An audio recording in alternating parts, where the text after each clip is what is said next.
Qui les lois défendent-elles? Combien de temps dure une procédure d'expulsion? Peut-on expulser un squatteur sans passer par la case tribunal? C'est des questions auxquelles on va tâcher de répondre avec maître Raphaël Richemont, qui nous a accordé un entretien. Je suis Théo Berthet de Squat Solutions et je vous souhaite un bon visionnage. Bonjour Raphaël Richemont, on va parler d'entrepreneuriat et d'immobilier. Est-ce que vous pouvez vous présenter? Oui, bien sûr.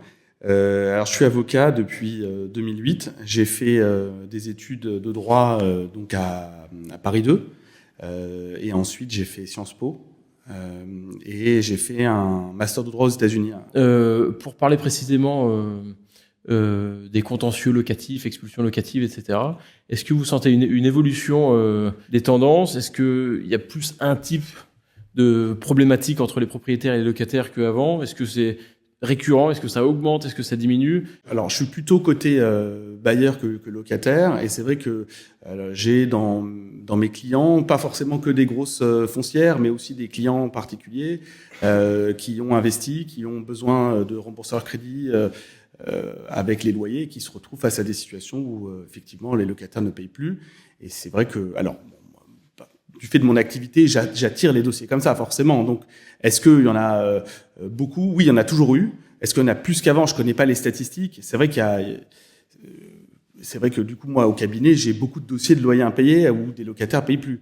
Les lois sont évidemment beaucoup plus pro-locataires et les juges aussi, généralement. Maintenant, on a quand même un dispositif légal qui nous permet d'obtenir gain de cause, mais comme tu le sais sans doute, c'est très long. En fait, en France, pour aller, en tant que bailleur, faire valoir ses droits, obtenir le paiement de ses loyers. Alors ça, même si on arrive à obtenir une bonne décision, très souvent, le locataire est insolvable, donc vous allez jamais récupérer votre argent.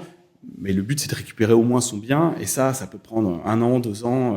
C'est très, très compliqué parce que les procédures sont longues et qu'on manque de moyens. La justice civile en France manque cruellement de moyens. Bon, parfois, il faut attendre 3 ans pour avoir une décision de justice. Et une fois qu'on a un jugement, on peut expulser rapidement. Imaginons un propriétaire qui a un locataire qui lui doit 10 000 euros. Bon, bah, il attend 2 ans pour passer au tribunal, d'accord. Ensuite, a priori, il a un jugement. Qu'est-ce qui se passe après l'expulsé? Après, il faut... non, c'est pas du tout la fin du chemin, parce qu'une fois que vous avez votre décision de justice, encore faut-il l'exécuter. Et dans un état de droit, ce qui est normal, le monopole de la force publique appartient à l'État.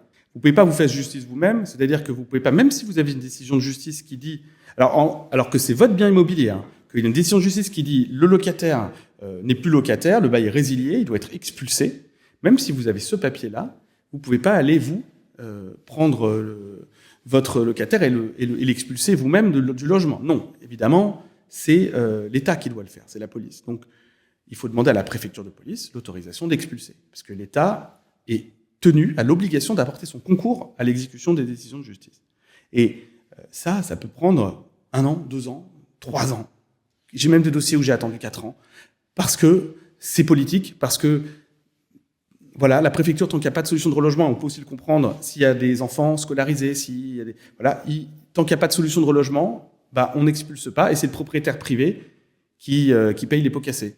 Alors l'État est tenu, il a l'obligation, si je comprends bien, d'aider le propriétaire, parce que le jugement a une force exécutoire, mais pour autant, a priori, ça n'arrive pas. Ça n'arrive pas parce que la préfecture n'exécute pas. Et vous pouvez même, en dernier recours, faire une action en responsabilité contre l'État, et l'État va être condamné à payer au propriétaire des indemnités d'occupation à la place du locataire. Donc c'est les contribuables, toi et moi, qui payons les indemnités d'occupation pour les occupants tant que l'expulsion n'est pas prononcée. Et je te dis, il y a des dossiers où j'ai attendu 2 ans, 3 ans, et l'État a payé. Donc, pour résumer, un propriétaire particulier de 50 ans qui a acheté un appartement et qui a payé son crédit pendant 20 ans, qui veut louer son appartement, si son locataire ne paye pas, il peut, en dernier recours, assigner l'État au tribunal pour se faire payer son loyer. Exactement.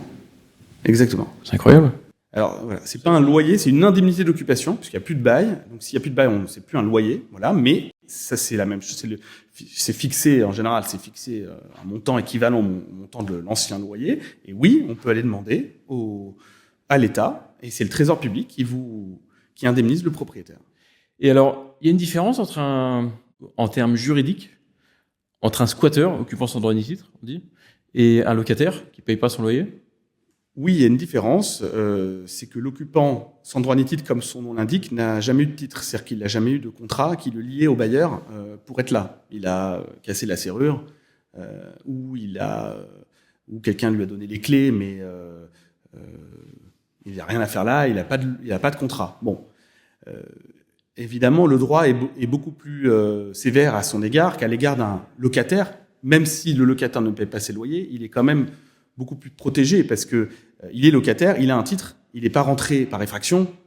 Donc, il y a des dispositions légales plus sévères pour le squatter. L'occupant sans droit ni titre qui est rentré dans les lieux de façon illégitime, illicite. Voilà. Donc, par exemple, la trêve hivernale. La trêve hivernale, elle va forcément s'appliquer à un locataire. Alors que la trêve hivernale, elle va pas forcément s'appliquer à un squatter. Si on démonte l'effraction, elle va pas s'appliquer. Le juge peut la supprimer. Alors, il y a une réforme en juillet 2023 qui a amélioré le dispositif c'est une procédure administrative accélérée qui permet d'obtenir l'expulsion sans passer par la case juge. Alors comment ça fonctionne ça? Alors ça fonctionne. Donc c'est une procédure donc dite accélérée qui permet de demander directement à la préfecture. Sans tribunal. Sans tribunal. Et là, on peut avoir une décision très rapidement. Mais ça répond à certaines conditions, et notamment de démontrer. Alors, le texte vous dit voie de fait, contrainte ou manœuvre. Alors pour résumer, donc pour ne pas avoir à passer devant le juge pour faire partie des squatteurs, donc première étape, il faut prouver une voie de fait. Il faut prouver une voie de fait et il faut prouver que vous êtes propriétaire du bien immobilier. Il faut faire constater l'occupation illicite soit par un huissier, soit par un officier de police judiciaire. Alors, le plus efficace et le plus simple, c'est passer par un huissier qui va constater, par exemple, des traces d'effraction sur la porte, par exemple. Vous savez que certains propriétaires, quand ils veulent aller déposer plainte, les policiers leur répondent « Perdez pas votre temps, ça sert à rien de déposer plainte ». Vous en pensez quoi de ça? Ça, c'est pas normal. Et ça, c'est vrai que je l'ai constaté aussi assez souvent. Et je leur demande d'insister parce que l'OPJ est obligé de prendre la plainte. Et c'est surtout une exigence du texte. Donc, si on n'a pas déposé plainte, on peut pas faire cette requête à la préfecture. Donc, alors si ça marche pas, il faut aller voir un autre commissariat ou déposer une plainte en ligne. Vous pensez que les policiers sont pas assez formés sur le droit? Je pense que les policiers sont pas assez formés sur le droit, absolument, parce que faut dire aussi que le droit locatif est complexe, technique, et c'est vrai qu'ils agissent beaucoup par prudence. C'est-à-dire qu'ils disent attendez, moi là je sais pas de quoi il s'agit. Dès que l'occupant dit non mais attendez, moi je suis là depuis longtemps, regardez, c'est chez moi, j'ai un bail ou j'ai l'EDF à mon nom, ils par prudence ils vont dire on prend pas le risque, alors que parfois ils pourraient juridiquement, ils seraient fondés à eux-mêmes prendre en charge l'expulsion, et ils le font pas par prudence, parce qu'ils sont pas suffisamment formés et parce que c'est vrai que c'est très technique. Et ils agissent aussi peut-être par habitude, parce que on entend souvent mentionner ce fameux délai de 48 heures, mais il me semble que dans la loi il n'est pas écrit. Non, exactement. Ce délai de 48 heures n'est pas dans la loi. En fait, c'est le délai de la flagrance. En fait, quand vous avez une infraction qui vient d'être commise, vous avez 48 heures où les forces de l'ordre ont des pouvoirs plus étendus pour agir. Et donc, dans ce cadre-là, c'est vrai qu'il y a une espèce de croyance commune que, effectivement, en dessous de 48 heures, les officiers de police judiciaire peuvent faire l'expulsion, mais au-delà, ils peuvent plus. C'est pas vraiment le cas parce que, effectivement, en fait, il y a deux infractions possibles. Quand vous cassez une serrure, il y a la dégradation du bien d'autrui. Ça, c'est une infraction qui va être instantanée, effectivement. Donc là, un délai de 48 heures peut commencer à courir à compter de l'entrée dans les lieux, mais le maintien dans les lieux, il est illicite. C'est une infraction continue qui se maintient dans le temps. Donc le délai de 48 heures, il perdure. En fait, il recommence à courir à chaque seconde où vous vous maintenez de façon illicite dans les lieux. Donc théoriquement, même au bout d'une semaine, l'OPJ pourrait faire une expulsion. Bon, après, voilà, à partir de quand on considère qu'effectivement il n'y a plus de flagrance, que la personne, effectivement, c'est devenu son domicile, c'est des questions qui sont complexes juridiquement. Qu'est-ce que c'est un squatter, un occupant sans droit ni titre? Qu'est-ce que c'est? Et comment ça se fait qu'en France, ce soit aussi difficile de faire partir quand même quelqu'un qui enfreint constamment la loi? Comment ça se fait que ça dure 2 ans? En fait, le mot squatter n'existe pas dans la loi. On parle effectivement d'occupants sans droit ni titre. Alors, il y a deux typologies pour moi d'occupants sans droit ni titre. Il y a ceux qui qui n'ont jamais eu de titre et ceux qui l'ont perdu quelque part. Ceux qui n'ont jamais eu de titre, c'est ce qu'on appelle un squatter pur et dur. Définition de squatter, quelqu'un qui est rentré de façon illicite dans des lieux, qui a cassé la porte, la serrure, et qui s'est installé là, mais qui a jamais eu de titre. Vous avez l'occupant qui, par exemple, était un locataire, qui payait plus ses loyers, le bail a été résilié par le juge, et il est devenu occupant sans droit ni titre. Donc c'est vraiment les deux, voilà. Maintenant, pourquoi c'est si compliqué ? Alors, pour les squatteurs, si vous arrivez à démontrer la voie de fait, l'entrée dans le lieu par infraction, il y a une procédure administrative accélérée devant la préfecture qui, si vous répondez à certaines conditions, permet d'obtenir une expulsion rapide, sans passer par le juge. Maintenant, quand vous avez un bail, par exemple un titre d'occupation, il faut forcément passer par le juge pour obtenir la résiliation de ce bail. Par exemple, sur le fondement de loyer impayé. Ou parce que vous avez donné congé et que le locataire s'est maintenu dans les lieux quand son congé a pris effet. Voilà. Et donc, pourquoi c'est beaucoup plus long ? Quand vous avez un bail ou un titre d'occupation, parce qu'il faut aller devant le juge pour faire résilier, et l'accès au juge en France est très long, parce que la justice civile manque de moyens et que vous avez des délais d'audiencement qui sont extrêmement longs. Par exemple, pour avoir une date d'audience devant certaines juridictions, il faut attendre plus d'1 an. Et c'est pas tant la loi le problème que l'accès au juge, pour moi. L'accès au juge qui est très très lent. Et qu'est-ce que vous pensez des propriétaires qui songent à se faire justice eux-mêmes, parce que justement, ils ont l'impression que la loi ne les soutient pas, ils ne respectent pas leurs droits ? Oui, parce que c'est très difficile à concevoir pour un propriétaire qui a acheté un bien immobilier, qui l'a mis en location, pour lui, c'est son bien, et c'est son bien. Mais en réalité, quand il a consenti un bail à quelqu'un, la loi de 89 qui régit les baux d'habitation est très pro-locataire. Le domicile de cette personne, et c'est plus chez vous. C'est toujours votre bien immobilier, mais le propriétaire, c'est plus chez lui. Donc, c'est vrai que c'est quelque chose qui est compliqué à comprendre quand vous avez un locataire qui paye plus ses loyers, ou même, encore pire, un squatter qui est venu et qui est resté, au bout d'un certain temps, on peut dire que c'est son domicile et qu'il est là, vous pouvez pas l'expulser, et ça, c'est très compliqué à concevoir pour des clients, et j'entends régulièrement, mais attendez, c'est pas possible, c'est chez moi, mais moi, je vais me faire justice moi-même. Non, je sais pas, moi, je fais souvent cette analogie où quelqu'un vous doit de l'argent. Il vous doit cet argent, c'est le vôtre, mais en même temps, vous n'allez pas aller l'agresser pour aller lui prendre l'argent dans son portefeuille, vous allez aller voir un juge, et vous dire, vous condamnez cette personne à me rembourser ma somme, et vous allez aller faire une saisie sur son compte. Vous allez utiliser les voies légales. J'utilise cette analogie pour essayer de faire comprendre aux gens que, c'est votre bien, mais c'est pas votre domicile, c'est le domicile de l'occupant, même s'il paye pas les loyers, même s'il est rentré dans les lieux par effraction. C'est compliqué à comprendre, mais on est obligé de passer par la justice. Alors, il y en a qui le font quand même, qui passent à l'acte et qui se font justice à eux-mêmes, et donc qui expulsent, qui prennent, on a déjà vu des cas médiatisés, après, l'occupant dépose plainte, et le bailleur, le propriétaire, et s'expose à des condamnations pénales, voilà, et qui sont fréquemment, effectivement, prononcées. Ça peut être des peines d'amende ou des peines même de prison avec sursis, pour les cas les plus graves. Et alors, combien ça coûte une procédure d'expulsion ? Bon, c'est variable parce que ça dépend aussi de la complexité, mais disons qu'il faut compter entre 3 et 6 000 euros pour vous donner une fourchette un peu large. Ça, c'est les frais d'avocat ou c'est toute la procédure ? Toute la procédure, avec les frais d'huissier compris. Pour vous donner une fourchette large, hein. Après, c'est variable en fonction de chaque avocat, chaque dossier. C'est difficile de vous donner un prix fixe. Et alors, ça vous arrive souvent d'avoir des dossiers de contentieux entre locataires et propriétaires qui finissent par se résoudre à l'amiable ? Par exemple, à réception de l'assignation, le locataire reprend raison, puis il s'en va ou il se remet à payer ? C'est très rare. Les cas que j'ai pu voir, encore là dernièrement, cette semaine, j'ai eu ce cas-là où l'occupant est parti, comme on dit, à la cloche de bois, c'est-à-dire que sans prévenir, il est parti. En dégradant les lieux d'ailleurs au passage. Ça arrive souvent, mais c'est donc j'obtiens en fait un départ parce que j'ai assigné et que j'ai fait ma procédure, mais c'est pas dans un cadre amiable. Rarement on va se mettre autour d'une table et faire un accord. C'est très très rare. Et quand par exemple l'occupant prend un avocat, on peut négocier entre avocats, c'est plus facile, c'est couvert par la confidentialité, les choses sont dépassionnées, on est entre hommes de droit, on peut se parler du dossier et on arrive parfois, le confrère adverse va réussir à convaincre son client, par exemple, le propriétaire propose d'abandonner ses demandes financières, par contre, voilà, tous les loyers impayés, par exemple, vous les devez plus. Par contre, partez dans un délai relativement court. Ça, j'ai déjà fait ce genre d'accord. C'est rare, mais c'est déjà arrivé. Où l'occupant se dit, bon, j'évite une condamnation, j'évite une procédure. Je vais chercher un autre logement. Et au moins, j'appure toute ma dette, je repars de zéro et j'efface toute la dette.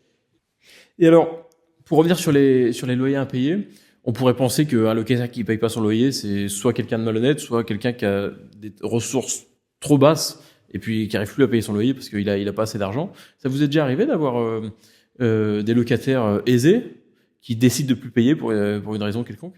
Ça m'est arrivé. J'ai eu souvent, effectivement, des cas de locataires qui avaient des ressources importantes, qui payaient pas parce qu'ils étaient limite escrocs. J'ai notamment un cas là que je traite actuellement où c'est quelqu'un qui, à mon avis, se faisait consentir des baux résidences secondaires pour après sous-louer sur Airbnb de façon illicite. Et puis lui-même ne plus payer, il a arrêté de payer les loyers aux propriétaires. Enfin bon, voilà. Mais ça, on est à la limite, c'est à la limite du pénal. Hein. Bon, mais c'est assez exceptionnel. En général, si le locataire, la plupart des locataires, ils sont de bonne foi et s'ils payent plus, c'est parce ils ont des difficultés financières qu'ils peuvent plus payer. Donc c'est pas de la mauvaise foi. La plupart des locataires sont de bonne foi. Il y en a, évidemment, il y en a de mauvaise foi, et il y a des propriétaires même qui ont de l'argent qui sont de mauvaise foi, mais c'est assez exceptionnel. Est-ce que ça vous arrive d'avoir des clients qui sont en impayé de loyer, et puis bon, la dette est trop importante pour que le locataire puisse rattraper son retard, donc il accepte de faire une croix sur ce qui est dû, on repart sur des bonnes bases, et puis le propriétaire fait une concession, vous avez déjà vu ça? En général, c'est plutôt à la fin d'un bail, en contrepartie d'un départ du locataire. C'est rare qu'on dise bon, j'efface toute la dette et tu continues à être locataire. Ça, c'est plutôt rare. En général, c'est dans le cadre d'un accord, on met fin au bail et tu t'en vas et j'efface toute ta dette. Je le disais tout à l'heure, il y avait deux typologies d'occupants. En réalité, il y en a même trois. C'est-à-dire qu'il y a le squatteur pur et dur, il y a le locataire qui paye plus ses loyers, d'accord, et qui se maintient dans les lieux alors que le bail est résilié, par exemple. Bon, et il y a aussi une catégorie un peu plus, un peu plus floue où vous avez, alors c'est souvent dans un contexte familial ou amical, vous avez prêté les clés à quelqu'un parce que vous logez un de vos enfants.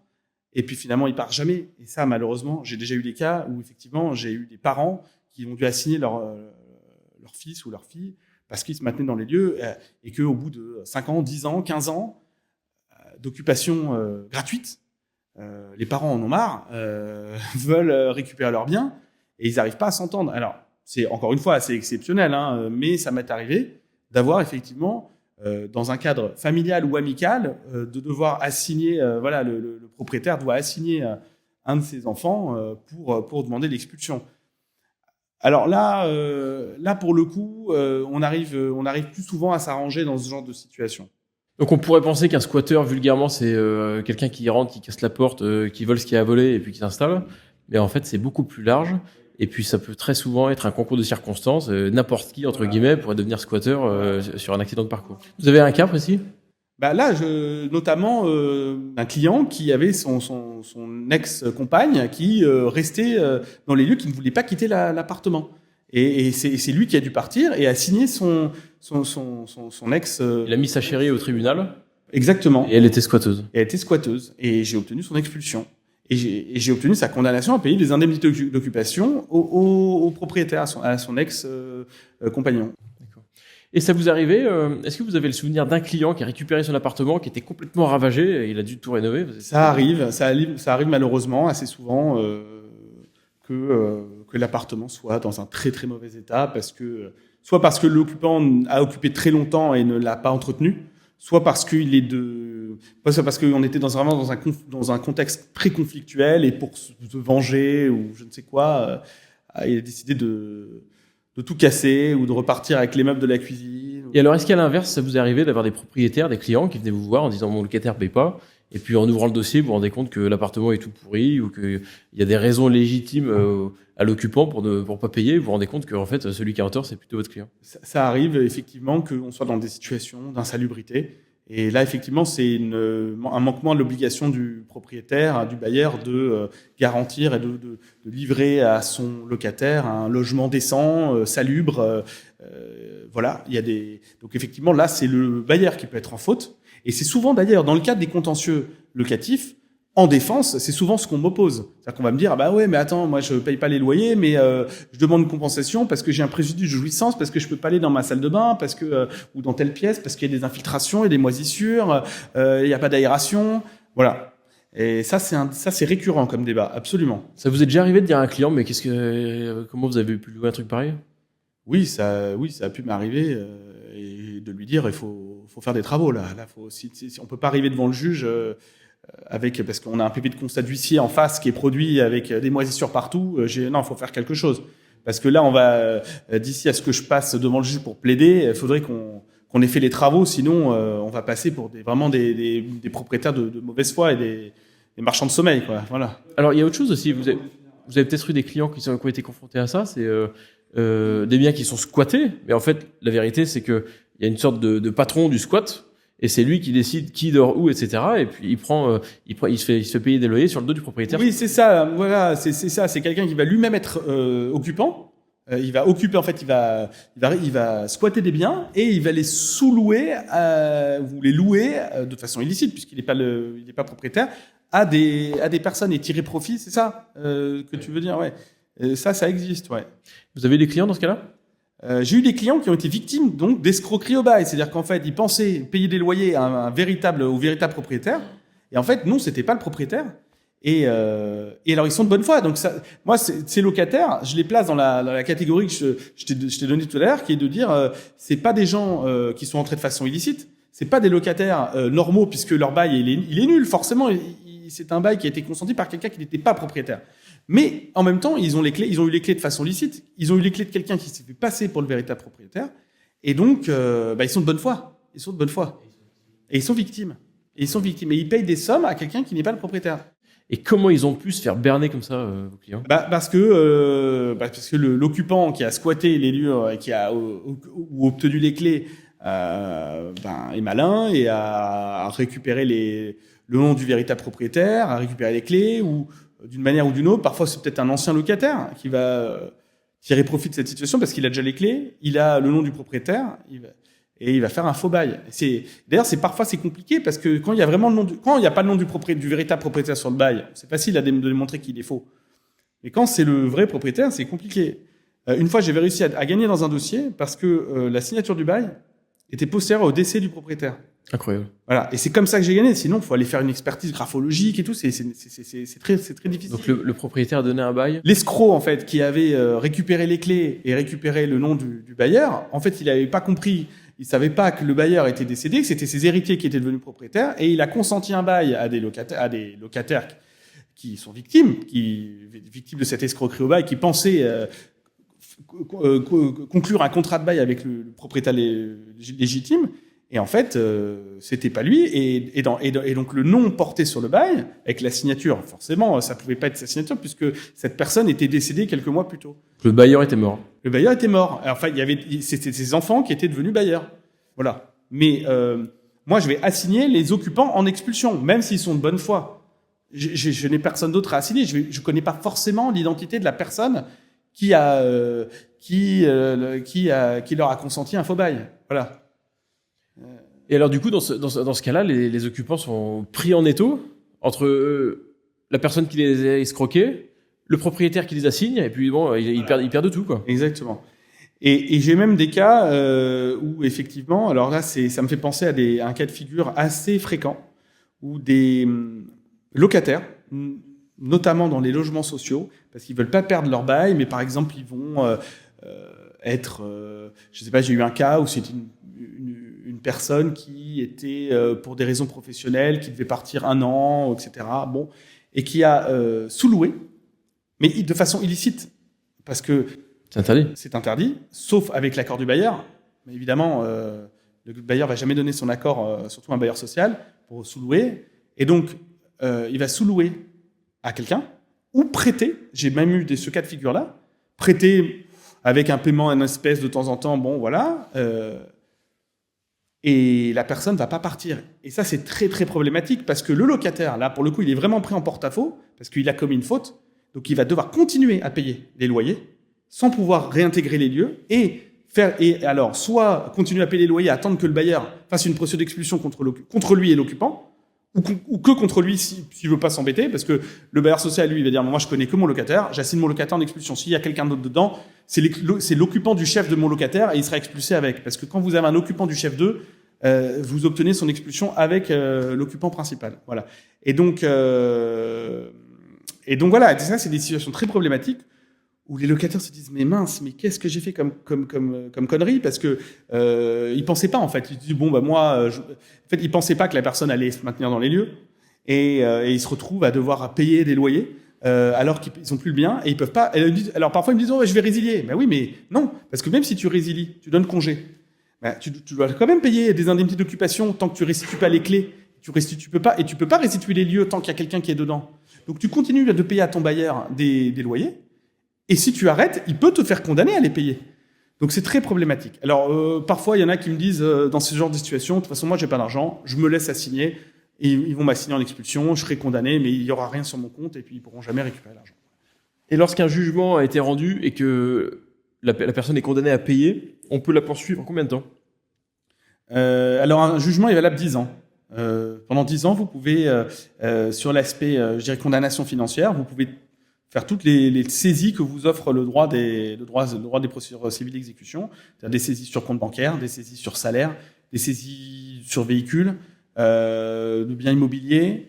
Voilà, il y a tout un panel de saisies et vous avez 10 ans pour faire ces saisies-là. D'accord, ok.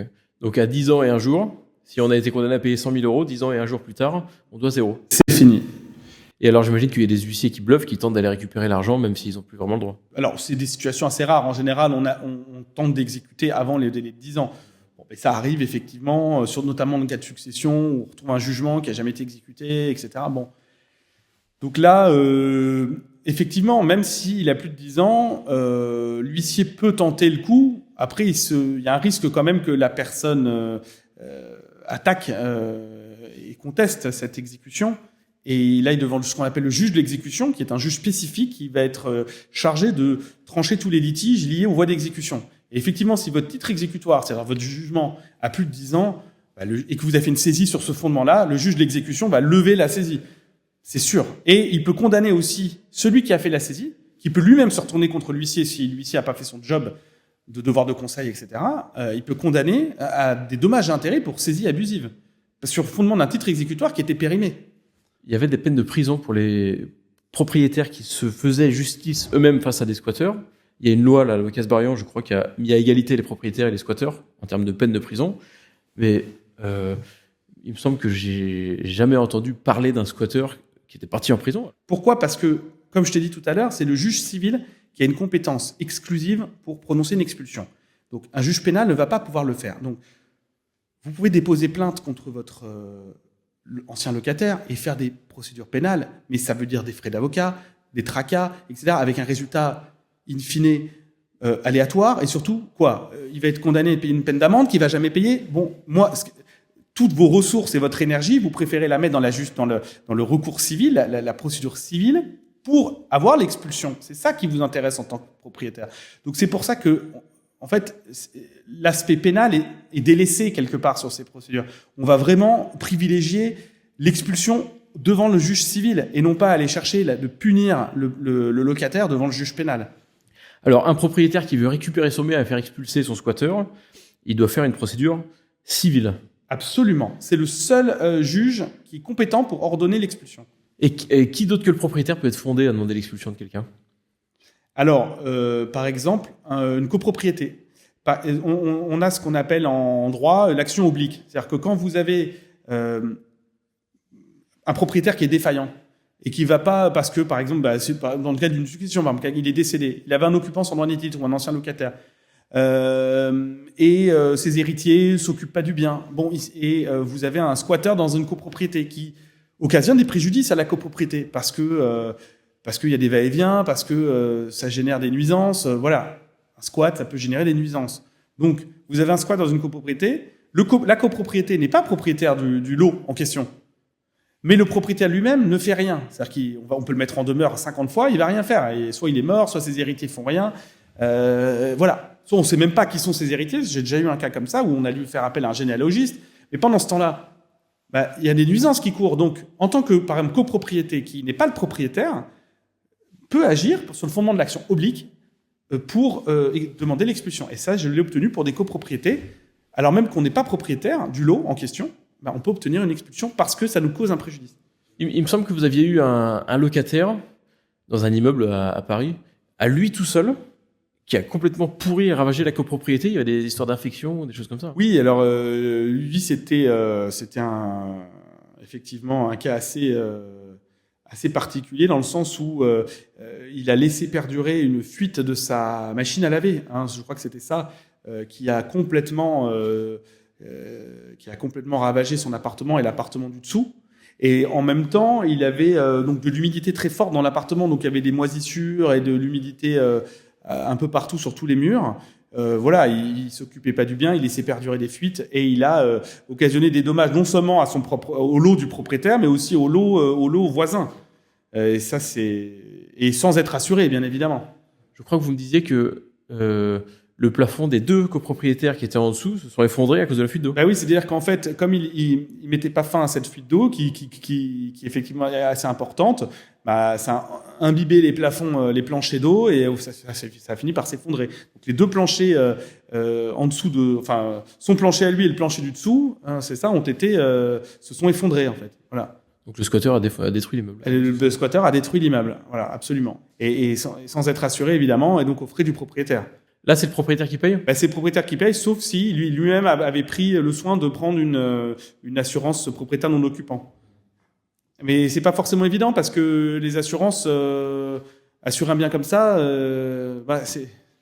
ça peut être dangereux, voilà. Et si un squatteur tombe des escaliers dans la maison qu'il squatte et se casse un bras, le propriétaire peut être embêté ? Oui, si le squatteur se blesse parce que il y avait notamment eu un cas qui avait été médiatisé, parce que c'était un arrêt de la Cour de cassation, où un garde-corps avait cédé. Le squatteur, c'était un ancien locataire qui se maintenait dans les lieux alors que son bail avait pris fin, ou avait été résilié, et donc il était occupant sans droit ni titre. D'accord. Et lui, il s'était adossé à ce garde-corps qui avait cédé, et il était tombé. Donc il avait réclamé l'indemnisation de son préjudice au propriétaire. Et il avait été condamné, mais ça avait été très médiatisé, et beaucoup de voix s'étaient élevées en disant c'est complètement inacceptable que le propriétaire, alors même qu'il est victime d'un occupation illicite, soit condamné à indemniser. Sauf qu'en fait, c'était plus compliqué que ça. C'est-à-dire que dans ce cas précis, on savait que les garde-corps de l'immeuble avaient des problèmes. Et les bailleurs, la copropriété et le bailleur, donc, n'avaient pas fait ce qu'il fallait pour remédier aux problèmes. Et quand vous êtes propriétaire d'un bien, les grosses réparations, ce qui touche à la structure, aux grosses œuvres, c'est à vous de le faire. Alors, bien sûr, il y a des obligations pour l'occupant, les réparations locatives, ce qu'on appelle l'entretien courant, les réparations locatives, mais vous avez les grosses réparations, ce qui touche vraiment aux grosses œuvres. Là, c'est le propriétaire. Et même si vous êtes victime d'un occupant sans droit ni titre, ça n'enlève pas votre responsabilité en tant que propriétaire de faire ce qu'on appelle les grosses réparations et de garantir que le bien est en bon état et ne risque pas d'entraîner des préjudices corporels. On a beaucoup entendu parler ces derniers temps des squatteurs qui deviennent squatteurs en utilisant les plateformes de location de particulier à particulier. Est-ce qu'il y a un réel danger, ou alors quand même il y a des assurances? J'imagine que ces plateformes comme Airbnb font pas n'importe quoi. Alors comment c'est encadré ce niveau-là? Ce qui est sûr, c'est que moi, j'ai toujours dit à des clients qui effectivement me posaient cette question, attendez, si je loue sur Airbnb et que la personne se maintient dans les lieux, est-ce que je peux l'expulser? Non, il faut passer par le juge. La personne, elle n'est pas rentrée de façon illicite. L'article 38 d'ALO, donc la procédure administrative accélérée, a priori, elle n'est pas applicable. Il n'y a pas eu de manœuvre, il n'y a pas eu de voie fait, il n'y a pas eu de contrainte. Donc il faut aller voir le juge. Donc 1 an, 2 ans de procédure, 3 ans. Ça, les gens ont aussi du mal à l'accepter. Alors est-ce que Airbnb on peut engager sa responsabilité? Peut-être, ça, je sais pas. Est-ce qu'il y a des clauses dans les contrats? Je sais pas. Mais en tout cas, ce qui est sûr, c'est que du point de vue du propriétaire, pour aller chercher l'expulsion, c'est une expulsion parfaitement classique avec une procédure judiciaire très longue. Et donc, oui, quand vous mettez sur Airbnb, et que vous donnez les clés à quelqu'un, vous prenez un risque, absolument. Alors évidemment, si vous louez à des touristes qui ont un billet d'avion et qui vont repartir au bout d'une semaine, évidemment votre risque, évidemment dans la plupart des cas ça se passe bien et les gens mais il y a eu des cas où effectivement les gens et c'est une vraie c'est malin de la part des occupants parce que c'est un moyen facile d'obtenir une entrée dans les lieux de façon licite et d'être garanti de ne pas pouvoir être expulsé pendant au moins 1 ou 2 ans. Voilà. Et de bénéficier de la trêve hivernale et de toutes les protections qui s'appliquent à des locataires. Donc il y a des squatteurs qui sont créatifs. Il y a des squatteurs qui sont créatifs et qui connaissent parfaitement bien la loi, absolument. Donc il y a des gens qui sont dans la difficulté, il y a des gens qui subissent un concours de circonstances, mais il y a aussi des gens organisés, un peu voyous, quoi. Exactement, c'est ce qu'on disait tout à l'heure. Il y a une partie, heureusement, une majorité, je pense, de locataires qui sont de bonne foi et qui ont vraiment des difficultés financières et qui se retrouvent dans des situations compliquées. Et vous avez des gens qui profitent du système, qui profitent des failles que peut avoir la loi ou des lenteurs de la justice pour se maintenir dans les lieux sans droit ni titre et sans rien payer. Après, quand vous faites ça, vous vous placez quand même un petit peu en marge de la société. C'est-à-dire que vous savez que vous risquez d'être condamné à payer tous les arriérés d'indemnité d'occupation de loyer et que il faut organiser son insolvabilité, ne pas avoir de compte bancaire. C'est quand même un mode de vie qui est particulier. Mais bon, il y a des gens qui le font. Ouais, en fait, être un squatteur, c'est presque un boulot à plein temps parce que ça demande d'organiser toute sa vie en fonction de ça, quoi. Ben oui, c'est ça, d'avoir aucun bien à son nom. Parce que forcément, si vous avez des biens à votre nom ou des comptes bancaires, votre bailleur, lui, il va vous poursuivre en justice et il va aller saisir vos comptes bancaires. Et donc, ça veut dire s'organiser, oui. Entre les locataires qui ont des retards de loyer ou qui ne paient plus du tout et les squatteurs, en termes de clients, j'imagine qu'il y en a un qui est prédominant sur l'autre. Très souvent, on m'appelle, et notamment les médias, les journalistes m'appellent pour avoir des cas de squat pur et dur, etc. Et moi, je leur dis souvent, j'en ai, mais ça reste assez marginal. La plupart des dossiers que j'ai au cabinet, c'est des cas c'est des contentieux locatifs où il y avait un bail. C'est les cas dont on parlait tout à l'heure dans un cercle familial ou amical. C'est ce genre de choses. C'est des situations où il n'y a pas eu d'entrée dans les lieux par effraction. Voilà, c'est pas des purs cas de squat. Donc, les purs cas de squat, ça reste assez marginal. Mais il y en a. Bon. Oui, donc la quantité de biens squattés n'est pas proportionnelle au retentissement médiatique qu'on peut. Non, je pense pas. Et je pense pas. Parfois, il y a des cas qui sont médiatisés, et c'est vrai qu'on met ça on médiatise ces cas-là, alors que c'est des situations qui restent exceptionnelles. Absolument. La plupart des dossiers d'expulsion, des dossiers locatifs où je suis amené à demander une expulsion, c'est des dossiers où il y avait un bail, où il y avait un titre. Ça vous arrive d'être opposé à des locataires ou à des squatteurs qui sont récidivistes, qui ont déjà été condamnés à être expulsés ou ce genre de choses, qui ont l'habitude? Oui, absolument. On en parlait tout à l'heure vraiment des 2 typologies d'occupants. Vous avez ceux qui sont de bonne foi, qui subissent des difficultés financières, etc. Vous avez des gens de mauvaise foi qui en font vraiment une activité et qui sont devenus professionnels du squat parce qu'ils connaissent très bien les lois et qu'ils connaissent les failles et ils connaissent les lenteurs de la justice et ils vont profiter du système et ils vont être récidivistes. Alors, le problème, c'est que quand vous avez quelqu'un qui est récidiviste, bien entendu, vous allez le dire au juge si vous pouvez le prouver. Alors, ça va vous permettre d'obtenir son expulsion, évidemment, mais ça va pas vous permettre d'avoir une procédure plus rapide. C'est là où le système,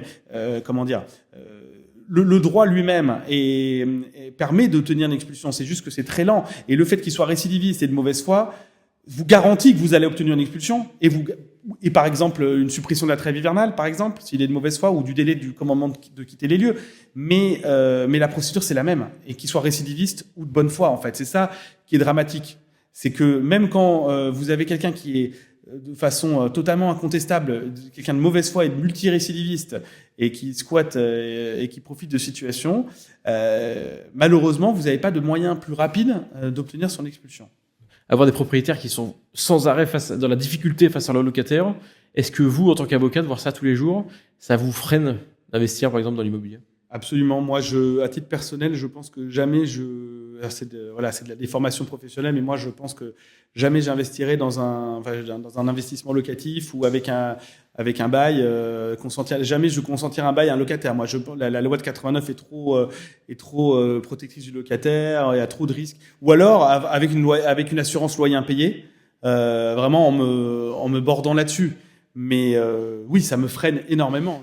Vous avez des conseils de précaution à donner aux propriétaires qui voudraient s'exonérer un peu de toutes les difficultés qu'ils pourraient rencontrer? Le meilleur conseil que je puisse donner, c'est de prendre une garantie loyer impayé et de bien sélectionner son locataire et de prendre des garants aussi. Merci maître pour toutes ces explications. Merci Théo, à très bientôt.